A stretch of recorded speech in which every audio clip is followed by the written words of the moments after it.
سلام، به کانال آشپزی با آرسام خوش آمدید. امروز اومدیم با آموزش دسر برفی با تزیین انار برای شب‌های یلدا.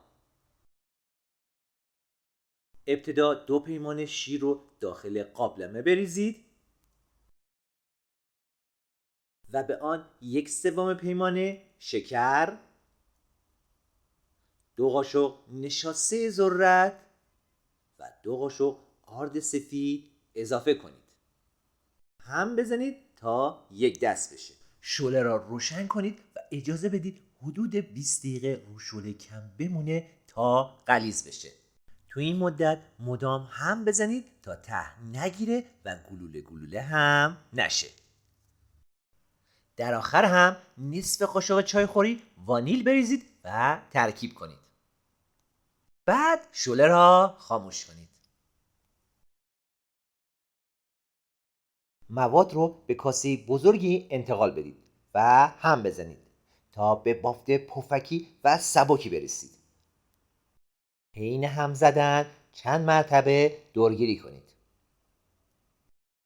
2 قاشق خام اضافه و مجدد هم بزنید.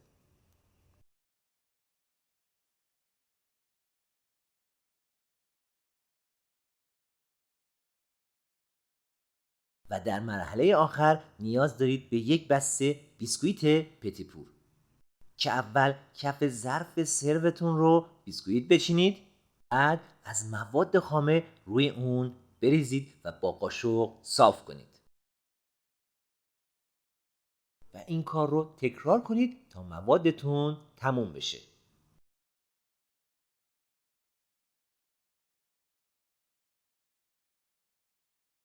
ردیف آخر هم مواد خامه‌ای بریزید و سطح آن را کاملا صاف کنید و با پودر نارگیل اون رو بپوشونید. سپس با دانه‌های انار و خلال پسته دسر برفی رو تزیین کنید. بعد دسر رو برای 2 ساعت در یخچال بگذارید تا خودش رو بگیره. به به، این هم از دسر برفی بسیار شیک و زیبای ما که با اون میتونین سفره‌های یلداتون رو خیلی شیک‌تر کنید. یلداتون پیشاپیش مبارک!